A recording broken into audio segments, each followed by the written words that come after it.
There comes a moment when your soul grows tired of being everywhere for everyone, and you realize that the power was never in your presence, but in your absence. You've been there, answering every call, replying to every message, showing up when your heart was breaking, giving when your own cup was empty. And still, there were days when your kindness was mistaken for weakness, your generosity taken for granted. But here's the truth no one tells you. The moment you stop being constantly available, the world starts to see you differently. Not because you become cruel, but because you've chosen to protect your peace. Stay with me until the end, because what I'm about to share will not only shift the way you see others, but the way you see yourself. There comes a point in every person's life when they realize that giving without limit does not make you more loved. It makes you more used. And it's not because people are naturally cruel, though some are. It's because human nature grows comfortable with what it does not have to earn. The moment you are always within reach, the moment you respond to every call, answer every question, fix every crisis, you slowly begin to fade into the background of people's lives. They stop noticing the sacrifice because the sacrifice has become routine. And when something becomes routine, it stops being treasured. Boundaries are not walls. They are the frame around the masterpiece of your life. They tell the world, this is where I end, and where you must take responsibility for yourself. Without them, you become a public road where anyone can travel, leave their footprints, and move on without a thought. But when you draw that line, when you step back and decide that your soul is not open 24/7 for every passerby, you change the way people approach you. It's strange how respect works. It rarely arrives when you're overextending yourself. It rarely blossoms when you're bending so far to accommodate others that your own spine aches. No. Respect often blooms in the soil of absence, in the rare air of no. When you tell someone you are unavailable, you send a message that your time, your energy, and your spirit are valuable commodities. And anything valuable must be approached with care. The people who truly see you, who truly love you, will not be angered by your boundaries. They will be anchored by them. They will understand that in protecting yourself, you are protecting the very connection you share. Because when you are exhausted, when you are drained, you cannot offer the best of yourself to anyone. You can only give scraps, and scraps are not what real love deserves. You will notice a shift almost instantly when you start saying no. Not the loud, aggressive kind of no, but the calm, firm, steady one. The no that says, I hear you, but I cannot. I care for you, but I must care for myself first. Some people will be startled by this. They will have grown accustomed to the version of you who sacrifices without pause, who sets herself on fire to keep others warm. And when the flames go out, they may shiver, they may protest, they may even accuse you of being selfish. Let them. Because selfishness is taking without gratitude. Self-care is giving with intention. There is a world of difference between the two, and you are not required to destroy yourself to prove your love. You are not required to be endlessly accessible to be worthy of belonging. When you stop being constantly available, you begin to see clearly who values you for your presence and who values you for your usefulness. There's a difference. One is rooted in love, the other is rooted in convenience. And if someone's connection to you cannot survive your unavailability, it was never love, it was dependency. Setting boundaries is an act of faith in yourself. It is declaring that your worth is not up for debate, that your time is not a limitless resource to be squandered, that your emotional well-being is a priority, not an afterthought. And this shift does not just change how others see you, it changes how you see yourself. You will start to walk differently. You will speak differently. You will no longer apologize for needing rest. You will no longer explain why you didn't answer the phone. You will no longer feel guilty for doing something just for you, because you will have learned that your availability is not what makes you lovable. It is your authenticity, your truth, your presence, when it is given freely, not out of obligation. There is something magnetic about a person who respects themselves enough to say, I can't be there right now. They carry an air of dignity, a quiet strength that others can feel. It's not arrogance, it's self-possession. And those who are drawn to you in this state are not seeking to drain you. They are seeking to walk alongside you. The ones who once took you for granted may start to pay attention. They may notice the difference in how you show up when you've taken time for yourself. Your words may be softer but more deliberate. Your energy may be calmer but more potent. They will see that when you are not constantly giving, the moments you do give become more meaningful. The quality of your presence deepens when it is not diluted by overexposure. In truth, boundaries are not just for you, they are for the health of every relationship you have. Without them, resentment grows. Without them, exhaustion sets in. Without them, love becomes a burden rather than a joy. But with them, there is space for longing, for appreciation, for the quiet joy of knowing that your connection is chosen, not demanded. We teach people how to treat us by what we allow, by what we accept, by what we reinforce. If you always answer at 2 a.m., they will always call at 2 a.m. If you always rearrange your plans for their convenience, they will never consider your plans important. But the moment you stop doing these things, not out of anger, but out of self-respect, you change the unspoken rules between you. You teach them that your time is sacred, that your energy has limits, that your love is deep but not endless without reciprocity. You may fear losing people when you enforce your boundaries, and you will, but the ones you lose are not a loss. They are a revelation.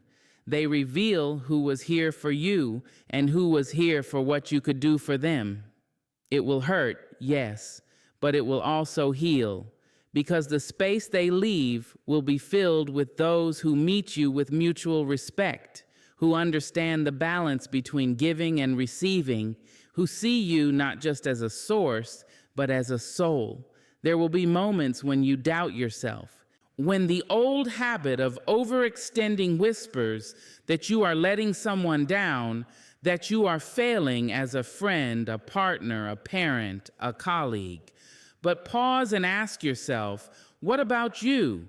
Are you letting yourself down by always being the safety net for others while no one is the safety net for you? Boundaries are the answer to that imbalance. You do not have to announce them loudly. You do not have to defend them endlessly. You simply have to live them consistently. Over time, people will adjust. Those who cannot will drift away, and those who remain will love you more fully because they will see you as a person, not a service. Boundaries birth respect because they draw a clear line between what you give and what you keep. They remind others and yourself that you are not infinite in capacity, but you are infinite in worth. And when your worth is recognized, not because you are always available, but because you are always true, the relationships you build will not just survive, they will thrive. There comes a time when words are no longer necessary, not because you have nothing to say, but because you finally realize that not everyone is willing, ready, or capable of hearing you. You could spend hours explaining your heart, your decisions, your boundaries, and still there will be people who twist your meaning to fit the story they've already decided to believe. That is why silence is not weakness. Silence is wisdom. We grow up thinking that if we explain ourselves clearly enough, people will understand. That if we choose the right words, the right tone, the right timing, we can change the way they see us. But some ears are closed before you even open your mouth. Some minds are made up before you even present your truth. And in those moments, your explanations are like pouring water into a sealed jar. It doesn't matter how pure or clean the water is, it will never get in. There is a quiet power in simply stepping back, in choosing not to argue with someone determined to misunderstand you, in choosing not to defend yourself against a charge that was never about truth in the first place. Silence removes you from battles that cannot be won because the battlefield itself is tilted. And when you stop explaining, something shifts, not just in the way others see you, but in the way you see yourself. You begin to understand that your peace is more important than their approval. You begin to realize that your life is not a courtroom, and you are not obligated to be on trial for your choices. You do not have to convince anyone of your worthiness. It takes courage to walk away from the need to be understood. It takes maturity to stand in your truth without broadcasting it in all directions. This is not about pride, it is about protection. Every time you explain yourself to someone unwilling to hear you, you hand them another thread to pull, another weapon to turn against you. But when you stand silently, they have nothing to twist. They are left with only your absence, and that absence will speak volumes. Silence can be unsettling to those who have grown used to your constant explanations. They may accuse you of being cold, detached, unfeeling, but silence is not the absence of care. It is the presence of self-control. It says, I know what I believe. I know why I made my choice, and I will not spend my life begging for your permission to live it. In your silence, you create space, and in that space, truth often rises without your help. Time reveals what arguments cannot. The very people who doubted you may find themselves seeing the truth you refused to shout, not because you forced them, but because silence gave them room to see what noise would have hidden. Silence is not about retreating in fear. It is about advancing with wisdom. Think of the ocean. It is most powerful not when it crashes violently against the shore, but when it pulls back quietly, gathering strength, preparing for a wave that will reshape the coastline. That is what silence can do for you. It gathers your energy. It protects your dignity. It allows you to respond, not react. We often believe that if we are silent, we will be forgotten, but silence can make you unforgettable. Words are everywhere. People hear them all day from everyone about everything, but silence is rare. Silence is noticed. When you refuse to argue, refuse to defend, refuse to over-explain, people take note. They may not say it out loud, but they feel the weight of it. And often, they fill the silence with their own reflection. In silence, you protect yourself from the exhaustion that comes with justifying every choice. You keep your energy for the people who have already proven they deserve it. You no longer scatter your truth like seeds on barren ground. Instead, you plant it where it will grow, inside your own heart, inside relationships built on mutual understanding. Sometimes silence is the only language some situations deserve. When gossip rises, let it echo without your voice. When assumptions fly, let them soar without your hand guiding them. When judgment comes, let it pass through the air without clinging to your spirit. Silence can't stop people from speaking, but it can stop their words from becoming your burden. And here's the secret. Silence has its own way of speaking. It says, I am no longer playing this game. I am no longer giving you my energy. I am no longer willing to prove to you what I already know is true. In silence, you find yourself again. You hear the sound of your own thoughts without interruption. You realize how much mental space was once filled by defending yourself. And in that newfound quiet, creativity returns. Joy returns. The voice that matters most, your own, becomes clear again. There will be people who will not understand your silence, and that is fine. There will be people who push harder, provoke more, hoping to get a reaction. That is where the discipline lies, in not breaking your quiet just to satisfy their need for conflict. Silence is not about winning an argument. It is about choosing not to play the game at all. It will feel strange at first, this quiet, especially if you have lived a life of over-explaining, of smoothing over misunderstandings, of making sure everyone is comfortable even when you were not. You will feel the urge to fill the silence with words, but with time you will see how freeing it is. You will see how much more peace you have when you no longer hand out pieces of your truth to people who only intend to throw them back. Silence will teach you patience. It will teach you to trust the natural unfolding of events. It will show you that not every story needs your commentary. Not every misunderstanding needs your correction. Not every opinion about you needs your response. The world will still spin without your constant explanations. The people who love you will still love you without your endless justifications. And the truth will still be the truth, whether or not you speak it out loud in that moment. When you learn to trust silence, you also learn to trust yourself. You stop fearing that you will be erased if you do not defend your place. You stop believing that your worth is tied to how well you can make others see you. Instead, you rest in the knowledge that you already know who you are, and that is enough. That is the gift of silence. It doesn't just speak louder than explanations. It speaks directly to your soul, reminding you that your peace is your power, and you don't have to spend it to prove a point. When you stop being endlessly available, something miraculous happens. You start to feel the hours in your day again. For so long, your time hasn't been yours.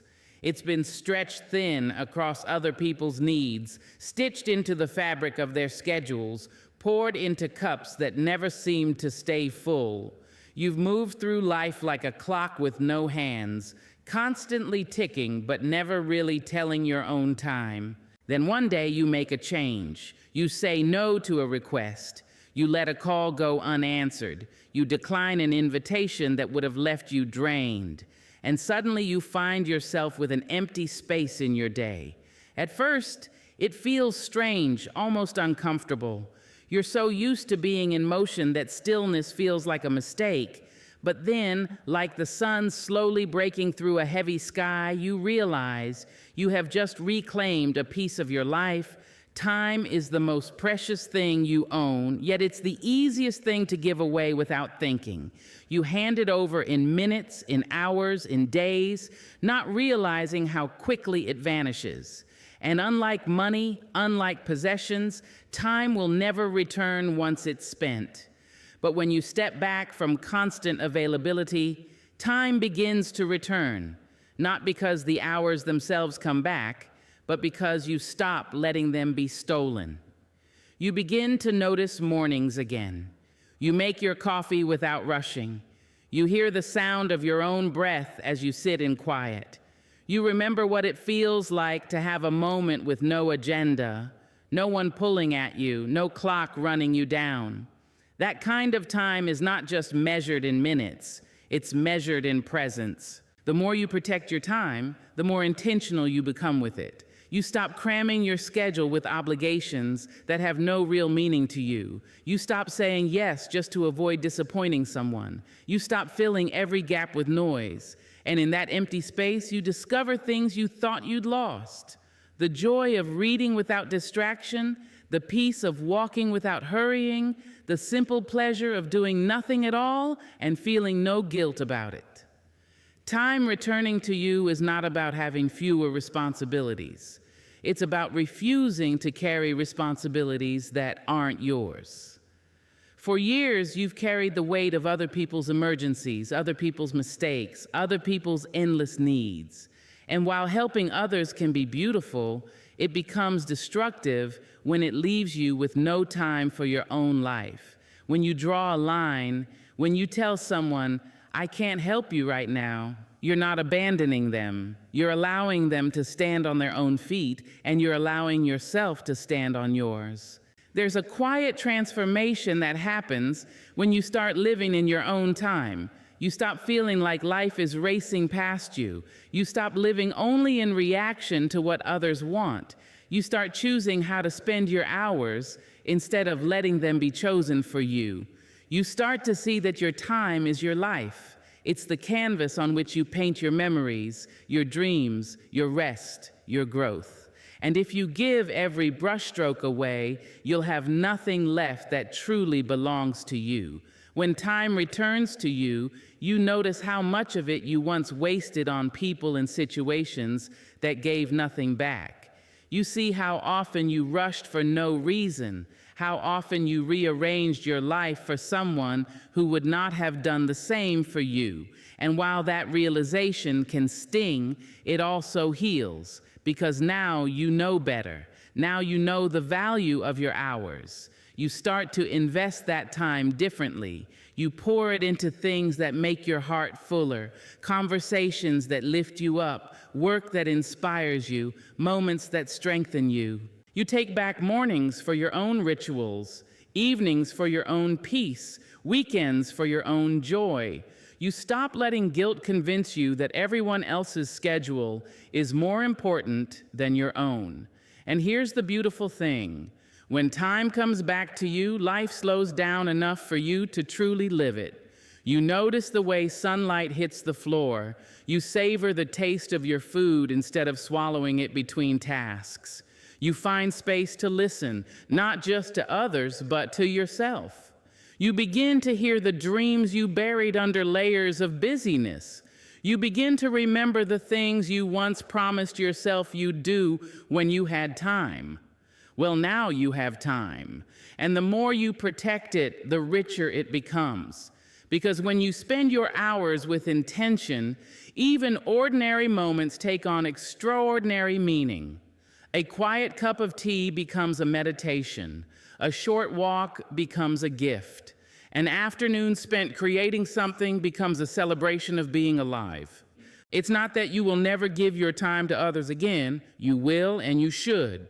But now you will give it from a place of abundance, not depletion. You will give it because you choose to, not because you feel you must. And that difference changes everything.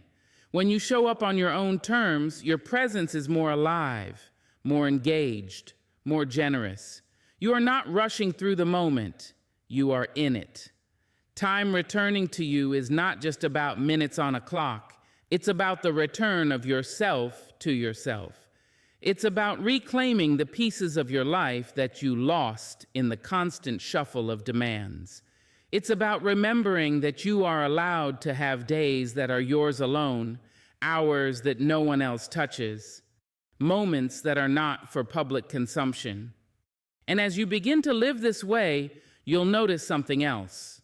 People start to respect your time because you respect it. They stop assuming you will always be available.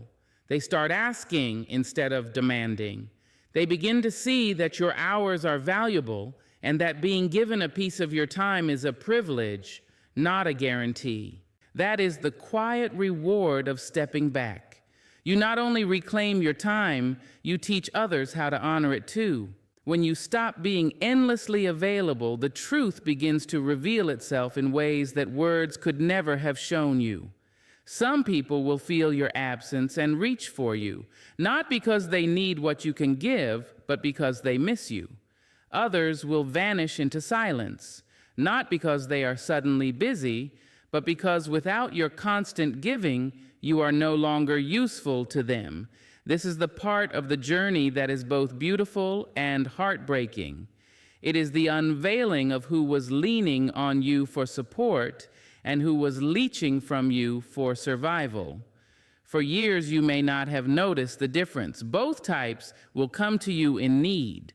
Both types will take your time, your energy, your presence.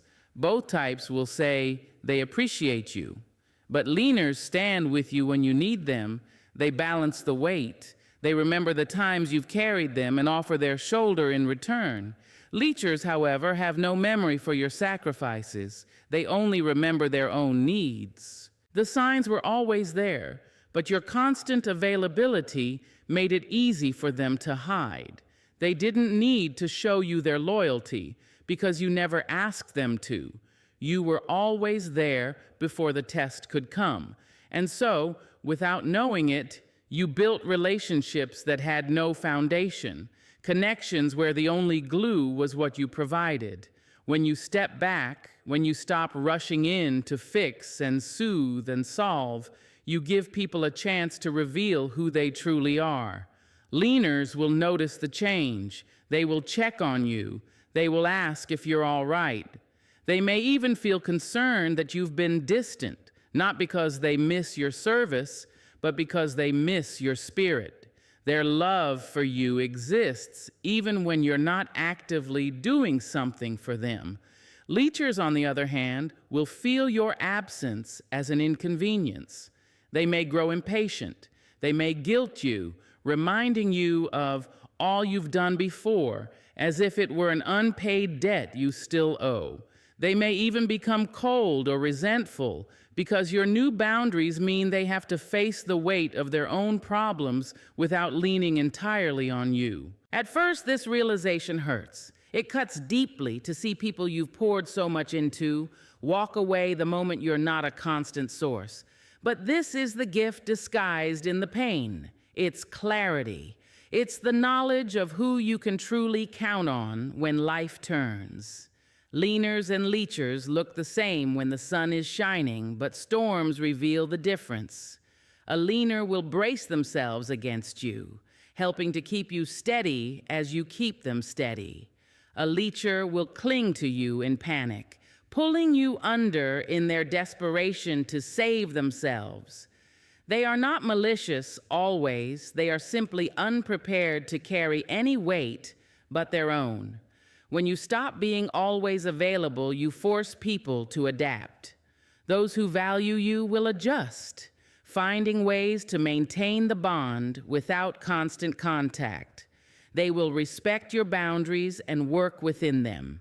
Those who only valued your accessibility will look elsewhere, seeking the next person who will offer endless yeses without limits. This is not about blaming others for needing help. We all need help at times. The difference lies in reciprocity. A healthy relationship is a dance of giving and receiving. Sometimes you lead, sometimes you follow, sometimes you carry, and sometimes you are carried.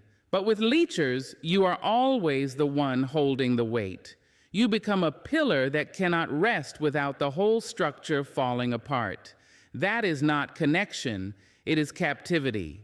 The more you protect your time and energy, the clearer this division becomes. You will see how some people only reached out when they needed something. You will notice how your messages to them were often left unanswered unless a favor was involved. You will remember moments when you were hurting and they didn't show up, not out of cruelty, but because showing up wasn't in the nature of the relationship they had with you. This awakening is not meant to make you bitter. It is meant to make you free, because once you know who is leaning and who is leeching, you can give from a place of wisdom. You can offer your heart to those who will hold it with care. You can invest in relationships that pour into you as much as you pour into them, and you can release the ones that leave you empty without shame or guilt. One of the hardest truths to accept is that some of the people you have loved the longest may not be capable of being the friend, the partner, or the family member you need them to be. And that's okay. It doesn't erase the good memories. It doesn't make your past care a mistake. It simply means you now see them as they are, not as you hoped they would be. As you make peace with this, you also begin to cherish your leaners more deeply. You recognize the rare and sacred nature of someone who doesn't just take from you, but stands with you. You appreciate the quiet ways they've been there all along, the check-in calls, the listening ear, the way they've noticed your absence not as a lack of service, but as a change in the rhythm of connection.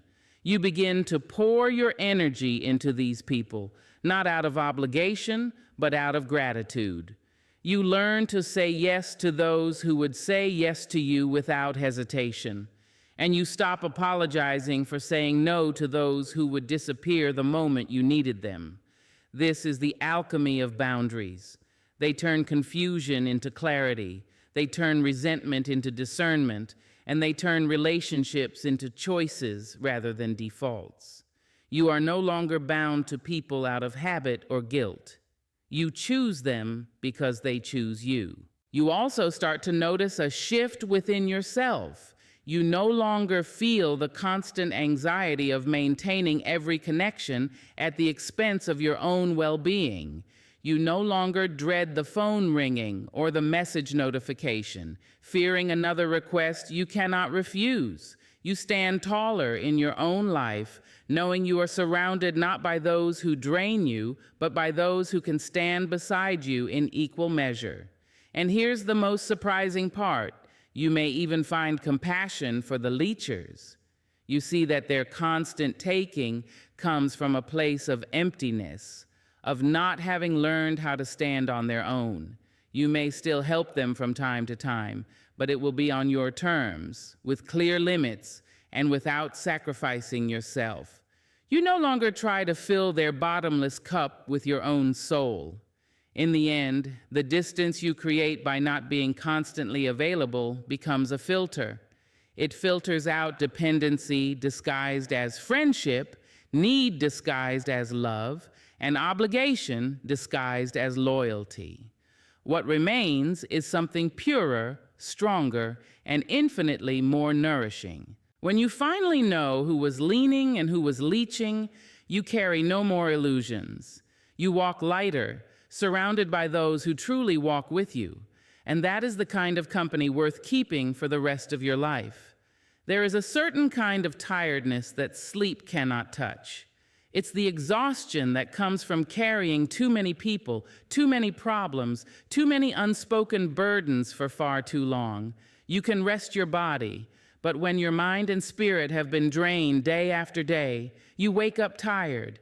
You walk through your own life like a ghost, giving pieces of yourself to everyone and wondering why there's nothing left for you. But then something shifts. You stop being everywhere for everyone. You stop answering every message the second it arrives. You stop rearranging your life for emergencies that aren't yours. You stop pouring from a cup that's been empty for years.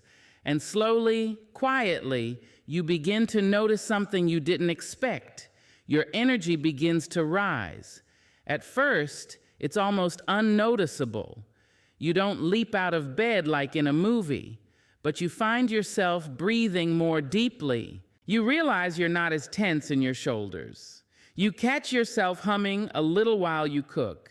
You notice your mind is less cluttered. Your patience stretches a little longer, and your thoughts feel lighter. It's not magic. It's the natural result of no longer bleeding out your energy into every open hand that reaches for you. When you keep yourself constantly available, your energy leaks in 1,000 tiny ways. A phone call in the middle of your quiet moment. A favor you said yes to even though you wanted to say no. A conversation where you listened for an hour and realized they never asked how you were. Every one of these moments chips away at your strength. You don't notice at first because you've trained yourself to run on low reserves. But the body knows, the spirit knows. And eventually, they both start to rebel. When you begin to set boundaries, that rebellion turns into restoration. Your body responds with gratitude to the stillness you've given it. Your spirit, once stretched thin, begins to fill out again. You stop feeling like a faded outline of yourself and start to remember the full, rich colors of who you were before you burned yourself out for the sake of being there for everyone. Your energy rising is not just about having more physical stamina. It's about having more life force. It's the way you feel when you're walking down the street and notice the wind on your face. It's the way you smile at someone without it feeling forced. It's the way your ideas start coming back to you because your mind finally has space to create instead of constantly firefighting other people's crises. You start to show up differently, not frantically, not with the edge of exhaustion in your voice, but with a grounded presence. People feel this shift, even if they can't name it. They notice you speak slower, listen deeper, and laugh more freely. They may not know that this is what happens when someone has stopped bleeding energy into places where it was never appreciated, but they feel it. There is also a spiritual clarity that comes when your energy is restored. You can sense when something or someone is about to drain you before it happens. You become more discerning. You no longer say yes out of guilt because you felt the cost of those yeses, and it's too high to keep paying. You learn to pause before committing, to ask yourself, does this align with where I am now? And if it doesn't, you walk away without apology. Your energy becomes magnetic when it rises, not because you are doing more, but because you are being more. When you're no longer exhausted, you stop blending into the background of your own life. You become a light that others notice, not because you are shining for them, but because you are shining from within. People often think energy comes from doing less, but in truth, it comes from doing more of what feeds you and less of what drains you. You can work hard and still feel vibrant if the work is aligned with your spirit. You can be busy and still feel alive if the busyness is made of things that matter to you. It's not about becoming untouchable. It's about becoming intentional. And here's the unexpected gift. When your energy rises, the quality of what you give to others improves. You no longer show up half present, running on fumes.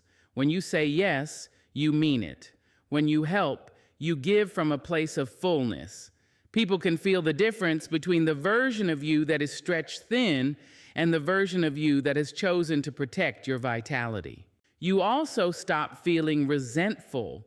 That's one of the clearest signs your energy has returned. Before, every request felt like another brick on your back, even if you smiled while saying yes. Now, because you are not overextended, you can give without bitterness. You can offer your time without secretly wishing you had kept it for yourself. This makes your relationships healthier because your giving is no longer tangled with quiet frustration. As your energy rises, you notice your own joy returning. Small things feel good again. You're more present in conversations. You remember to call people you care about, not because they need something, but just to connect. You have the capacity to dream again. Not vague, impossible dreams, but real visions for what you want to experience in your own life. And perhaps the most beautiful part is this. You stop being addicted to exhaustion. You stop wearing your busyness like a badge of honor. You stop thinking that being drained means you are important. You realize instead that true importance is measured by how deeply you live, not by how endlessly you serve. Protecting your energy becomes second nature. You stop giving access to everyone. You start trusting your instincts about who can handle your light without trying to dim it. And you release the guilt that once came with saying no. You know now that every no you give to something that drains you is a yes to something that nourishes you. With your energy restored, your life changes in ways that are hard to put into words. It's not just that you feel better, it's that you are better. Better at loving, better at listening, better at living, because you are no longer running on the scraps of yourself, you are living from the whole. This is what happens when you step back from constant availability. Your spirit breathes, your mind clears, your body feels lighter. And from that place of wholeness, you rise. Not for anyone else's approval, but because rising is your natural state when you stop giving away everything that keeps you alive. When you stop chasing what isn't meant for you, the right things begin to find you. It's not magic, it's alignment. It's the quiet but powerful shift that happens when you stop forcing yourself into spaces where your presence is merely tolerated and start choosing only the spaces where your presence is valued. For too long, you might have tried to win over people who never truly saw you. You tried to earn a place in their world by being overly kind, overly accommodating, overly available. You bent yourself into shapes you didn't recognize, all in the hope that if you could just prove yourself enough, they would finally treat you with the love and respect you deserved. But the truth is, when you have to fight that hard to be honored, you are in the wrong place. When you finally step away from those dynamics, the world begins to shift around you. You start meeting people who don't need to be convinced of your worth, they simply recognize it. You find opportunities that don't demand you shrink yourself to fit, but instead invite you to expand. You notice that life begins to reflect back the way you now treat yourself, because that's where it begins, with you. You attract what honors you by first honoring yourself. That means you stop making excuses for people who continually show you they cannot or will not value you. It means you stop breaking your own heart by staying in situations where you're only half loved. It means you speak up when something doesn't sit right with you, even if your voice shakes. When you decide that you are worthy of respect, care, and truth, you naturally repel what doesn't align with that. The people who once fed off your silence or your willingness to overextend yourself will notice the change, and some won't like it. They may try to guilt you back into old patterns. They may call you selfish, distant, or difficult. But those words no longer stick when you know the truth. Protecting your peace is not selfish, it's sacred. The beauty of attracting what honors you is that it's not about pretending to be perfect or flawless. It's about being fully yourself without fear of rejection. It's about knowing that the right people will love you not for what you can give them, but for who you are when you're not trying to prove anything. And when you live from that place, you stop accepting the bare minimum. Your energy becomes a filter. You notice how your conversations feel after they end. Do they leave you lighter or heavier? You notice how you feel in certain spaces. Do you feel seen or do you feel invisible? You notice whether someone's presence calms your spirit or makes you feel like you're walking on eggshells. And when you feel the difference, you start choosing only what feeds your spirit. As this shift deepens, life begins to mirror it back in subtle but powerful ways. Suddenly, a friendship that has been one-sided for years quietly fades away, making room for someone who reciprocates your effort. A job that has drained you for too long ends, and a new opportunity appears, one that values your time, talents, and humanity. A partner who never really showed up is replaced by someone who meets you with consistency and care. These are not accidents. They are the result of you raising your own standard and refusing to lower it again. It's not always easy. There will be moments when it feels like you are losing more than you're gaining. When you walk away from people or situations that once filled your days, the emptiness can be uncomfortable. But that space is not a loss, it's preparation. It's the fertile ground where something real can take root.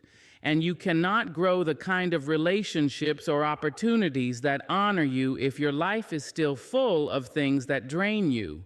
The more you live in alignment with your worth, the less tolerance you have for what dishonors it. You stop entertaining half-truths, half-effort, half-love. You stop bending your boundaries just to make someone else comfortable, and you stop seeing rejection as a reflection of your value. It becomes a reflection of alignment. If someone cannot honor you, they simply are not meant to be part of your inner circle. You attract what honors you because your energy sends out a clear signal. People can sense when you respect yourself. They can sense when you are not desperate for validation, when you are not afraid to walk away if something feels wrong. That quiet confidence draws in those who are capable of meeting you where you are. It also keeps away those who would only take advantage of you. And perhaps the most profound thing is this: you stop needing constant reassurance. You no longer cling to someone's presence out of fear they will leave, because you know that what is meant for you will not require you to beg, chase, or compromise your peace. You stop worrying about whether someone likes you and start asking yourself, do I like how I feel around them? When you live like this, your life begins to fill with people, places, and opportunities that reflect back the love and respect you have learned to give yourself. It doesn't mean every day is perfect, but it does mean you move through life with a deeper sense of stability. You know who you are, you know what you deserve, and because of that, you no longer settle for anything less. The truth is, the world responds to the standard you set. When you stop accepting crumbs, you make space for the feast. When you stop making yourself small, you attract people who can handle your full presence. When you stop chasing those who keep you at arm's length, you open the door to those who want to stand beside you. This is not arrogance, it's alignment. It's living in such a way that your very presence is an invitation for others to rise to meet you. And if they can't, you release them with grace, knowing that something better is always on its way. You attract what honors you when you decide that your life is too sacred to be spent proving your worth to those who cannot see it. And when you live from that place, you'll find that everything, love, friendship, work, peace, begins to feel lighter, freer, and more real than you ever thought possible.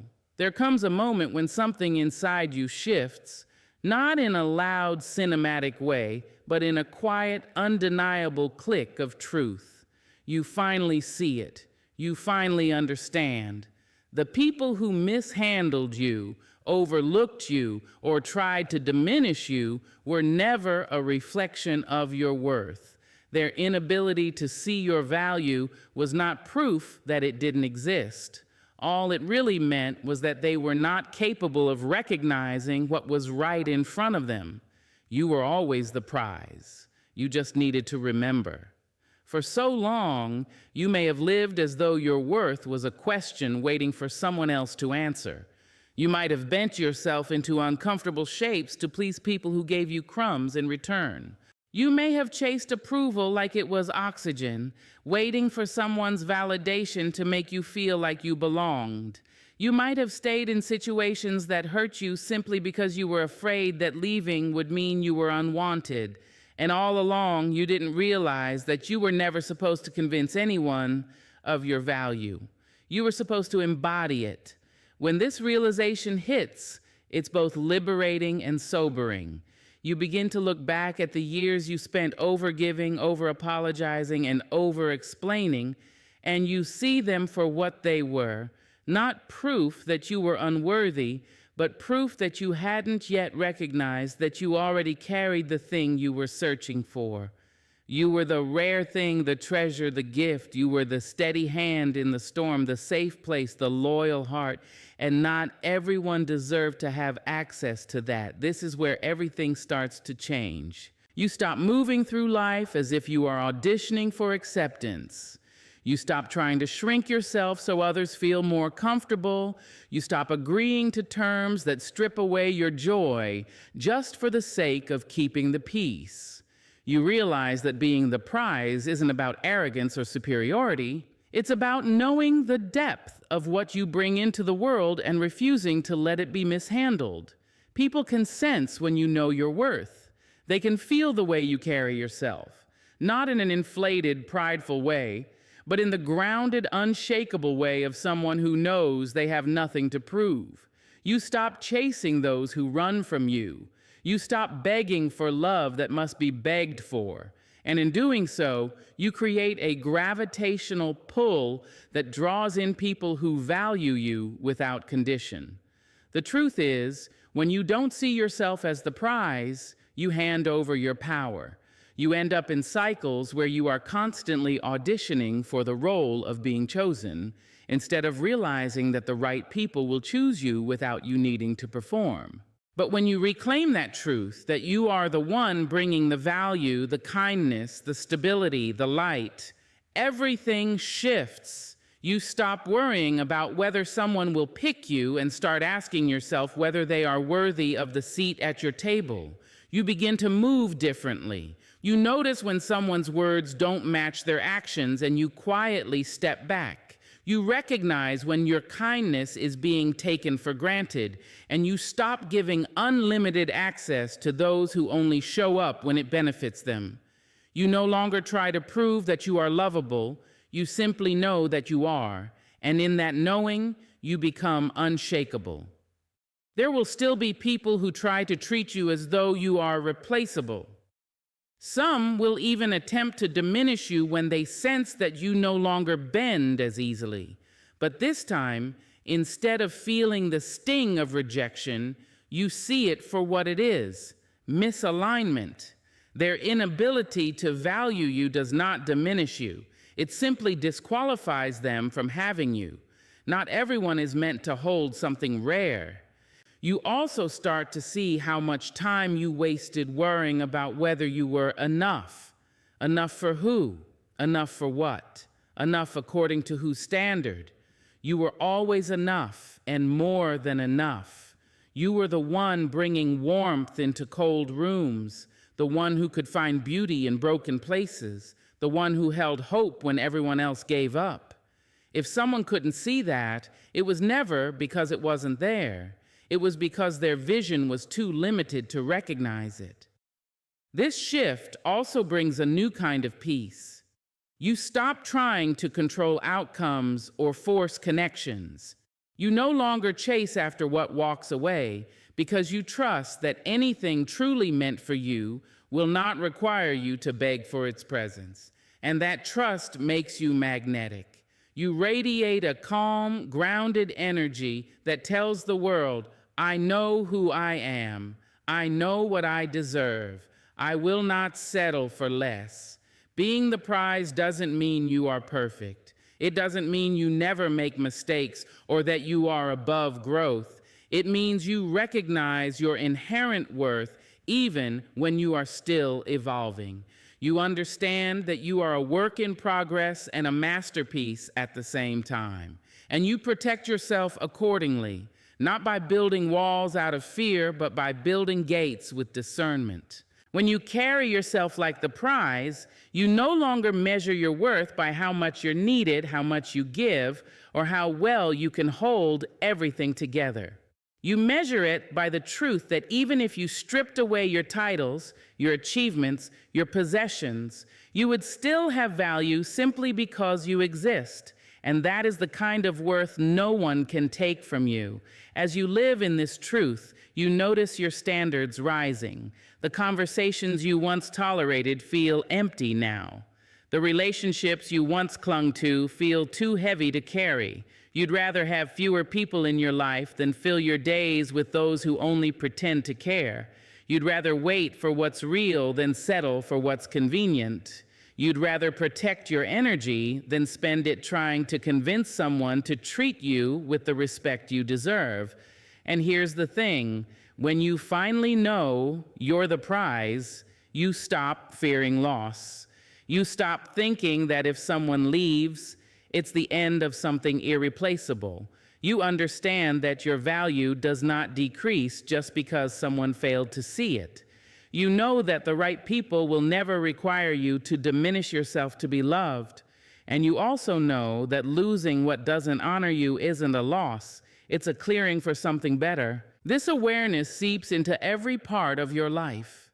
In friendships, you look for mutual care, not one-sided effort. In love, you look for consistency, not empty words.